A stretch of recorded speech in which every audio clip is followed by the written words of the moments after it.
बिस्मिल्लाहिर्रहमानिर्रहीम। Rule number 32, vowel indication. Number A इसके ऊपर लिखा है, ए सर्कल और loop is always read first.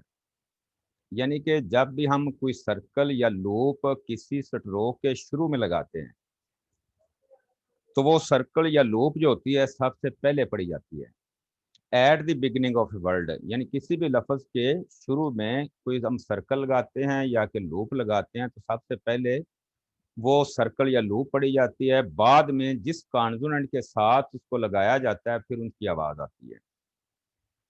इस तरह आगे लिखा है, when A vowel begins a word.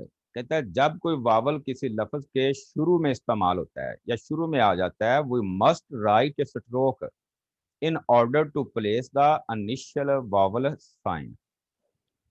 अब इसके अंदर ये चीज इंडिकेट की गई है कि क्योंकि अगर हम शुरू में सर्कल यूज करते हैं तो हम ज़ाहिर सर्कल को पहले ही पढ़ना होता है, हमने उससे पहले वावल नहीं पढ़ते, क्योंकि सर्कल की ना तो कोई प्लेस होती है ना कोई लूप की प्लेस होती है कि अगर उनसे पहले कोई वावल आ जाता है तो हम उस सर्कल या लूप की मुतलका प्लेस पर इस्तेमाल कर सकें। इसलिए जब एस से पहले वावल आएगा या एस की लूप से पहले वावल आएगा तो फिर हमें स्ट्रोक पूरी इस्तेमाल करनी पड़ती है ताकि जो वो वावल आया है स्ट्रोक से पहले यानी एस से पहले या लूप से पहले उसको हम इस्तेमाल कर सकें। इसका मतलब ये हुआ कि अगर कोई लफ्ज एस से शुरू हो रहा है तो हम सर्कल का इस्तेमाल करेंगे, लेकिन अगर उस एस से पहले कोई वावल इंडिकेट हो जाता है, कोई वावल की आवाज आ जाती है, तो फिर वहां पे हम सर्कल का इस्तेमाल नहीं करेंगे बल्कि एस की पूरी स्ट्रोक इस्तेमाल करेंगे। इसलिए करेंगे ताकि जो वावल आया है उसको उस एस की स्ट्रोक की मुतलका प्लेस के ऊपर इंडिकेट किया जा सके। फॉर एग्जाम्पल पहला लफ्ज लिखा हुआ है सैक। तो अब हम सैक के ऊपर जरा गौर करते हैं कि सैक के अंदर सबसे पहले जो आवाज आई है वो किसकी आई है, तो पता चलता है कि सबसे पहले जो आवाज है वो एस की आई है। एस से पहले किसी वावल की आवाज नहीं आई, तो लिहाजा हम यहाँ पे एस सर्कल का इस्तेमाल करेंगे। एस के बाद जो वावल आया है वो हम इंडिकेट करेंगे, जो के से पहले फर्स्ट प्लेस के ऊपर है वो हमने इसके ऊपर लगा दिया, क्योंकि यहाँ पे सर्कल आ गया। लगना तो इसने यहाँ पर था जहाँ सर्कल लगा हुआ है, लेकिन सर्कल लगने की वजह से इसको थोड़ा सा ऊपर करके यूज किया। तो अब जब पढ़ेंगे इसको एस ए के सैक पढ़ लेंगे। इसी तरह इसके मुतबादल या इसके अपोजिट जो है लफ्ज लिखा हुआ है एस। इसके अंदर भी एस और के की साउंड है, लेकिन इससे पहले वावल आपका आ गया शॉर्ट ए फर्स्ट प्लेस वाला। लिहाजा इसे हमने एस की पूरी स्ट्रोक को इस्तेमाल करते हुए ये वावल जो फर्स्ट प्लेस का है इसको फर्स्ट प्लेस के ऊपर हमने मेंशन कर दिया। तो ये हम पढ़ेंगे जब ए और एस एस के मिलेगा तो एस्क, जिसको हम मोस्टली हम आस्क बोल लेते हैं। तो ये इसका तरीकाकार था कि जब किसी लफ्ज के शुरू में एस से पहले वावल आएगा तो एस की पूरी स्ट्रोक इस्तेमाल करेंगे। अगर वावल पहले नहीं आता तो फिर हम एस सर्कल का इस्तेमाल करेंगे। इसी तरह हम आगे चलते हैं तो नेक्स्ट वर्ड जो लिखे हैं, एक लिखा है स्लीप, एक लिखा हुआ है एस्लीप। तो स्लीप चूंकि एस से शुरू हो रहा है, इससे पहले वावल नहीं है, तो हमने सर्कल का इस्तेमाल किया। आगे एल की स्ट्रोक आ गई, लॉन्ग ई वावल पी की थर्ड प्लेस पे इस्तेमाल किया। स्ट्रोक को थ्रू द लाइन इसी वजह से डाला है ताकि ये जो वावल हमारा लॉन्ग ई है ये एक थर्ड प्लेस वावल है, इसलिए हम स्ट्रोक को थ्रू द लाइन बनाएंगे। इसी के आगे चलते हैं तो लफ्ज एस्लीप है, तो एस तो पहला कॉन्सोनेंट है इसके अंदर, लेकिन उससे पहले वावल भी है, लिहाजा वावल आने की वजह से एस की पूरी स्ट्रोक डाली। उसके बाद एल और पी का इस्तेमाल किया।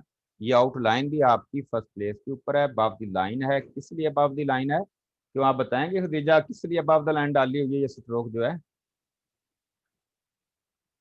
ए का वावल आया है। हाँ बावल बेटा फर्स्ट प्लेस का आया, जिसकी वजह से हमने साउथ लाइन को अबव द लाइन यूज किया। ठीक है शाबाश। नेक्स्ट देखें जरा, लफ्ज लिखा हुआ है सम और आगे आ गया एज्यूम। तो अब देखें इसके अंदर जो है सम जो लफ्ज एस से शुरू हुआ है, इससे पहले वावल नहीं है, तो हमने एस सर्कल का इस्तेमाल किया, एस यू एम सम। एज्यूम के अंदर हमने एस की पूरी स्ट्रोक इस्तेमाल की।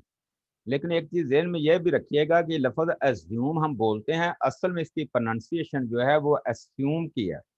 एस की स्ट्रोक है, क्योंकि जी की स्ट्रोक हम शुरू में पूरी यूज करते हैं और स्ट्रोक भी हम जी की डालते हैं। ये एस की स्ट्रोक है, एस की आवाज लेते हुए हमने एस को पूरा यूज किया और फर्स्ट प्लेस का जो ये वावल शॉर्ट आया था उसको फर्स्ट प्लेस के ऊपर इस्तेमाल किया और यू वाला डिप्थोंग एम की थर्ड प्लेस पे लगा दिया। अब जो ये आउटलाइन जो हमने बनाई है इसको हमने अबव द लाइन इस्तेमाल किया है। अब आप में से कोई मुझे बताएगा इसमें से कि हमने इनको इस वावल की वजह से अबव द लाइन लिखा है या इस डिप्थोंग की वजह से अबव द लाइन लिखा हुआ है? सर जी हमने ए वावल की वजह से लिखा हाँ है। बेटा, जो चीज पहले आएगी उसी से हमने प्लेस देनी है। पहले चूंकि वावल आया शॉर्ट ए, इसलिए हमने इसी को मद्देनजर रखते हुए एस की स्ट्रोक को अबव द लाइन इस्तेमाल किया। आगे लफ्ज आपका आ जाता है स्कोप। स्कोप एस से शुरू हो रहा है, एस सर्कल, के और पी ऑन द लाइन लिखा। अब मैं आपसे ये पूछूंगा कि ये अब देखे ना, ये जो स्ट्रोक थी हमने ऑन द लाइन डाली, ये हमने एस सर्कल के वावल तो ये भी सेकंड प्लेस का है, पहला जो आया इसके अंदर। फिर हमने एस सर्कल और के को ऑन द लाइन क्यों नहीं लिखा, हमने पी को ऑन द लाइन क्यों किया? इसके बारे में आप मुझे अक्सा बताइए जरा ना। सर जी आपने बताया था कि जब हॉरिजेंटल स्ट्रोक आ जाते हैं ना, तो जी अगर उसके बाद हॉरिजेंटल स्ट्रोक के बाद कोई सेकंड प्लेस वावल है तो हॉरिजेंटल स्ट्रोक जो होती है वो ऑन अबव द लाइन लिखी जाती है और दूसरी स्ट्रोक ऑन द लाइन लिखी जाती है। अगर हमारा ऐसा हो कि हॉरिजेंटल स्ट्रोक के बाद कोई अपवर्ड स्ट्रोक आया तो फिर हम हॉरिजेंटल स्ट्रोक को अंडर द लाइन लिखते हैं हम्म। ताकि वो लाइन को कट कर जाए। हाँ वेरी और गुड। अगर हमारा हाँ ठीक है फर्स्ट बेटा। प्लेस जी जी बताइए क्या बता रहे हैं आगे। अगर फर्स्ट प्लेस वावल आता है हॉरिजेंटल स्ट्रोक के बाद, तो फिर हम जो हॉरिजेंटल स्ट्रोक है उसको अबव द लाइन लिखते हैं और कोशिश करते हैं जो उसके साथ वाली स्ट्रोक हो वो भी अबव द लाइन ही लिखी जाए। हाँ बेटा ठीक है, जब पहली स्ट्रोक आप अबव द लाइन लिखेंगे तो अगर तो डाउन स्ट्रेट स्ट्रोक आ रही है तो जहर वो नीचे चली जाएगी स्ट्रोक, या अबव द लाइन भी आ सकती है वो स्ट्रोक।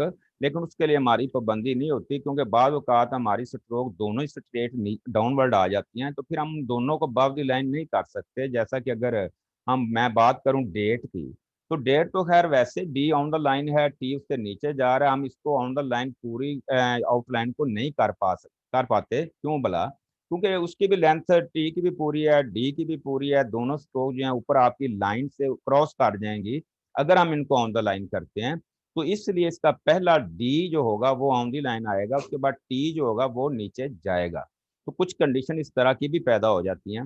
लेकिन अगर हमने लफ्ज लिखना हो डॉट, तो डॉट को चूंकि डी को हमने अबव द लाइन लिखना है तो टी फिर भी इसका नीचे आएगा, क्रॉस करेगा लाइन को जो है, क्योंकि दोनों स्ट्रेट एंड डाउनवर्ड स्ट्रोक्स हैं ये। तो आपका जवाब बिल्कुल ठीक था। मैं इसको थोड़ा सा रिपीट करते हुए जरा, मैंने कल ये चीज बताई थी कि अगर पहला कॉन्सोनेंट आपका हॉरिजॉन्टल का आ जाए, अगर हॉरिजॉन्टल के साथ वावल आपका सेकंड प्लेस है, तो आपका जो हॉरिजॉन्टल स्ट्रोक है उसके बाद जो आने वाली स्ट्रोक होगी, नेक्स्ट जो कॉन्सोनेंट होगा, अगर तो वो डाउनवर्ड है तो फिर वो हॉरिजॉन्टल स्ट्रोक जो है वो अबव द लाइन इस्तेमाल की जाएगी। जो नेक्स्ट कॉन्सोनेंट डाउनवर्ड आ रहा है उसको हम ऑन द लाइन लिखेंगे।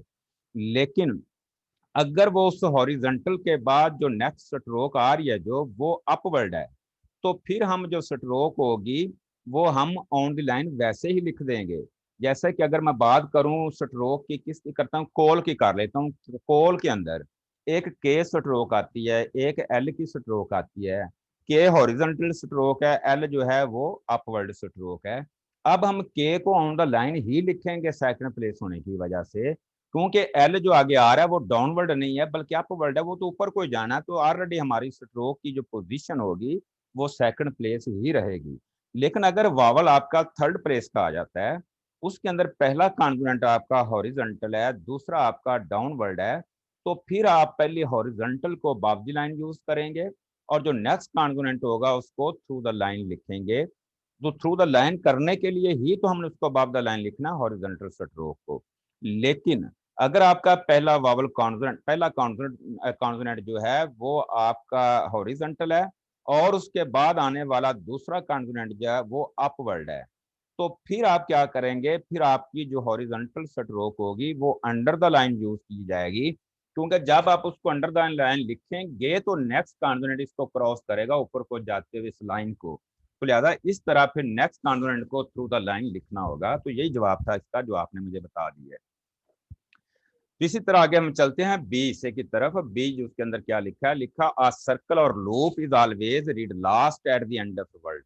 जैसा कि आपने पहले ये पढ़ा कि अगर शुरू के अंदर आपका सर्कल या लूप आती है तो हमेशा पहले ही पढ़े जाते हैं। अब वो कह रहा है कि अगर कोई सर्कल या लूप हमारी किसी स्ट्रोक के लास्ट पे हम लगाते हैं, किसी लफ्ज के आखिर पे आ जाती है, तो इनकी जो आवाजें होती हैं एस की, सर्कल की या लूप की, वो हमेशा आखिर में ही आएंगी। जैसा कि ये लफ्ज लिखा, अच्छा आगे चलते हैं जरा। When a word ends in a vowel, कहता है जब कोई लफ्ज वावल पर खत्म हो, we must write a stroke in order to place the final vowel sign. अब ये वही चीज आ गई जो आपने पहले पढ़ी। पहले कानून था शुरू वाला, अब कानून आ गया लास्ट वाला। वो कहता है कि अगर कोई लफ्ज एस या जी पर खत्म हो रहा है, यानी सर्कल पर खत्म हो रहा है, एस या जी के बाद कोई वॉवल नहीं आ रहा आपका, या एस की लूप के बाद कोई वॉवल नहीं आ रहा, तो फिर हम सर्कल या लूप का इस्तेमाल ही करेंगे, जैसा कि ये लफ्ज बीस के अंदर इस्तेमाल किया गया है। क्योंकि फाइनली आवाज जो हमें मिल रही है वो जी की मिल रही है, तो जी के बाद कोई भी वावल नहीं आया, तो लिहाजा हमने बी को थ्रू द लाइन लिखते हुए लॉन्ग ई वावल की वजह से क्रॉस द लाइन लिखा, यानी थ्रू द लाइन लिखा, और लास्ट में एस सर्कल का इस्तेमाल किया क्योंकि इससे एस के बाद कोई वावल की आवाज नहीं आई।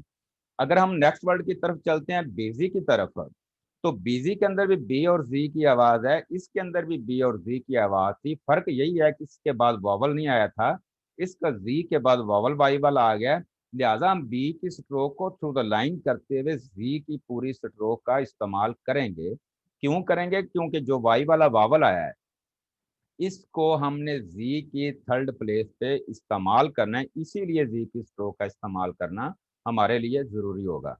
इसी तरह पुलिस लफ्ज आया तो ये खत्म हो रहा है एस के ऊपर जाके, लेकिन पॉलिसी जो है एस के बाद वाई पे खत्म हो रहा है, वावल पे खत्म हो रहा है, तो पुलिस के अंदर हमने सर्कल का इस्तेमाल किया और पॉलिसी के अंदर हमने एस की पूरी स्ट्रोक का इस्तेमाल किया। अगर इसी तरह हम आप लूप की बात करते हैं तो ऑनेस्ट के अंदर फाइनली जो साउंड मिल रही है वो एस टी की मिल रही है, तो इसका मतलब है हम एस टी लूप का इस्तेमाल करेंगे, एस टी के बाद कोई भी वावल नहीं आया। लेकिन जब ऑनेस्टी की बात करते हैं तो एस टी के बाद वाई वाला वावल भी आ जाता है, तो लिहाजा यहाँ पे हम लूप का इस्तेमाल नहीं कर सकते, बल्कि करेंगे क्या, एस सर्कल और टी का इस्तेमाल करेंगे। टी की स्ट्रोक हमें चाहिए क्योंकि टी की थर्ड प्लेस के ऊपर ही इस वावल को इस्तेमाल किया जा रहा है, तो इसलिए टी पूरा डालना पड़ेगा। इसी तरह लेस की बात कर रहे हैं और लेजी की बात करें तो लेजी का जी के बाद वाई वाला वावल है, तो लिहाजा जी की पूरी स्ट्रोक इस्तेमाल की। इसी तरह मोडेस्ट के अंदर भी डी के बाद एस टी की आवाज है, एस टी के बाद कोई वावल नहीं है, तो डी के साथ एस टी लूप का इस्तेमाल किया।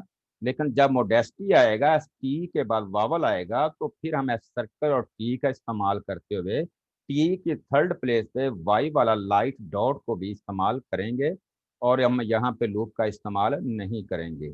इसी तरह सी सेक्शन के ऊपर चलते हैं। When A vowel occurs between S and T, the S T loop is not used.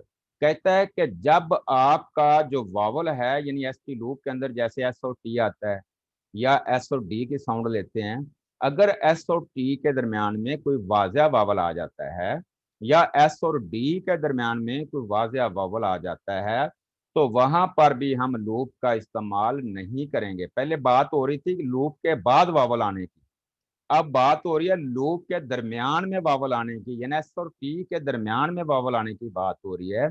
जब एस और टी के दरमियान में या एस और डी के दरमियान में वावल आएगा, तो वहां पर भी हम लूप का इस्तेमाल नहीं करेंगे।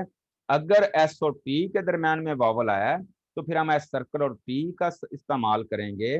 अगर वावल हमारा एस और डी के दरमियान में आएगा तो फिर हम जो है एस सर्कल और डी का इस्तेमाल करेंगे। जैसा कि ये लफ्ज लिखा हुआ डिपोज्ड, फाइनली आवाज हमें एस डी की मिल रही है। अगर आप स्पेलिंग के अंदर देखें तो ई भी मौजूद है, जबकि ई की कोई आवाज नहीं आ रही यहाँ पर। लिहाजा में जो आवाज मौसूल हो रही है वो सिर्फ एस और डी की हो रही है, लिहाजा यहाँ पर हम लूप का इस्तेमाल करेंगे। लेकिन जब बात हम करते हैं डिपॉजिट की, तो वाज़ह तौर पे एस और टी के दरमियान में शॉर्ट आई वाला वावल जो है वो अपनी आवाज दे रहा है। लिहाजा यहाँ पे सर्कल और टी का इस्तेमाल करेंगे।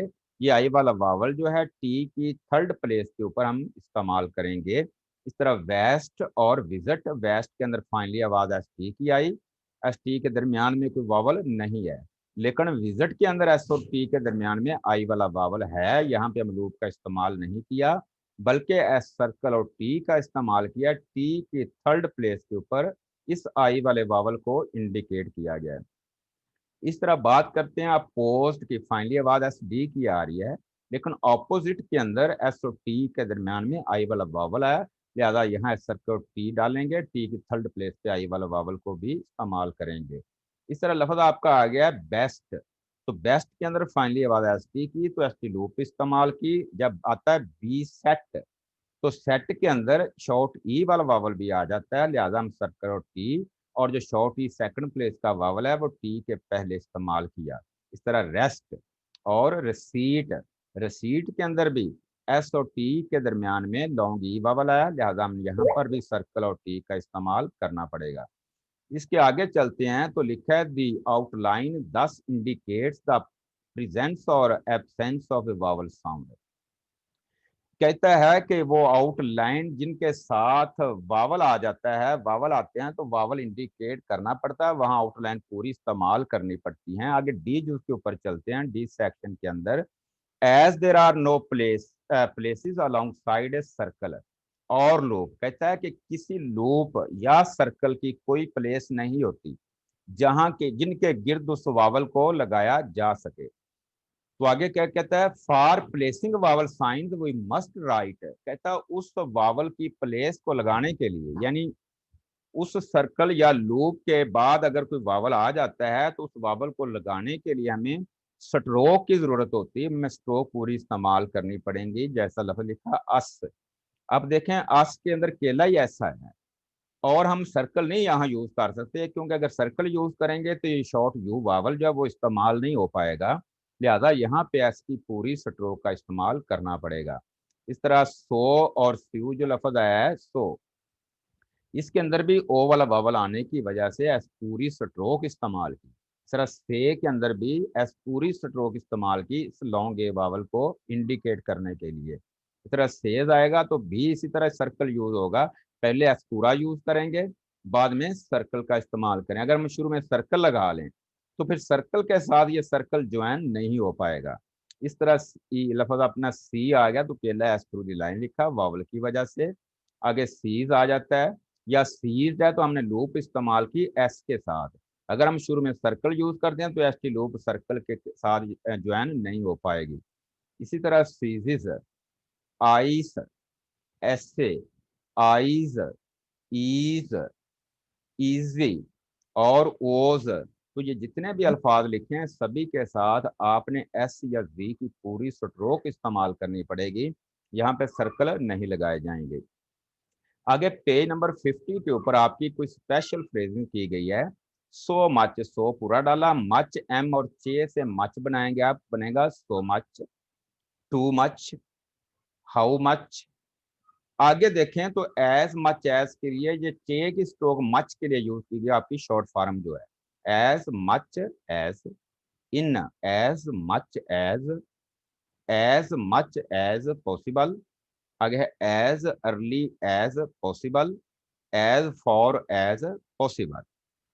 आगे आपकी आ जाती हैं शॉर्ट फॉर्म्स, स्पेशल और स्पेशली की, लैंग्वेज और विंग की।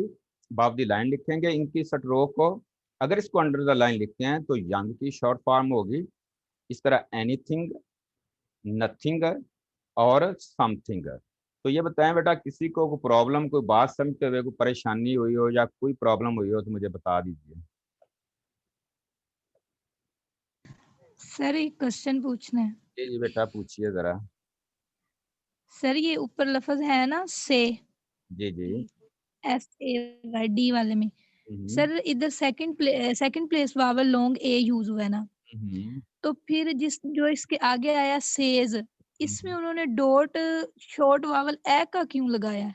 बेटा ये ना प्रिंटिंग के अंदर थोड़ा सा लाइट हो गया, वावल सेम यही वाला ही है, लेकिन प्रिंटिंग के अंदर लाइट नजर आ रहा है, जिधर आप हैवी डॉट का ही इस्तेमाल करेंगे।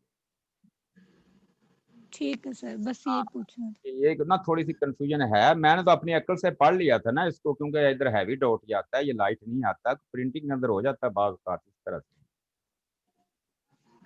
जी। हाँ, और कोई किसी का क्वेश्चन कोई भी हो? कोई नहीं है? No sir. तो आगे मैं एक्सरसाइज को रीड कर रहा हूँ, जरा इसको आप देख लीजिए जरा। When can you ship the acid you sold to us last month, question mark. We are as busy as we can be just now, comma, and the delay is causing much annoyance. इसको announce नहीं पढ़ेंगे, अनवायंस पढ़ेंगे, N के बाद ओए वाला डिप्थंग भी नीचे आएगा जो नहीं लगा हुआ यहाँ पे। To our customers as well as loss to ourselves, full stop. You can rely on receiving the acid in 2 days, full stop. It will leave this city tomorrow and we assume it will reach the next day, full stop. We must apologize for the delay, full stop. Owing to the heavy losses caused by the fire at our factory last month, our stocks became too low, full stop. We are making up for lost time as fast as we can, full stop. We are having a special sale of our essences, comma, as it is necessary to dispose of some of our stock as early as possible, full stop. How much shall we set aside for you, question mark? As we know just what you can use, comma, we can, comma, if you like, comma. Select a dozen cases, comma, and you can take them as soon as you are ready, full stop. आगे exercise number आपकी 38 आ जाती है। We fear the cost of your steel fences is too high, full stop, although we have bought them each season for the past 6 years, comma. We think we shall lose business because we have to charge too much for them, full stop.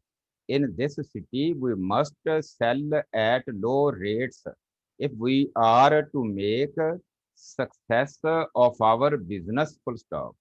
Owing to this fact, comma, we have to emphasize the necessity of reducing as much as possible the costs to our customers, full stop. Can you suggest something which will assist us, question mark? आगे exercise number 39 आ रही है कि इतना ही काफी, आप ना 38 तक कल तक ये काम कर लिया, आगे तक हम काम को कर लेंगे। ठीक हो गया ना?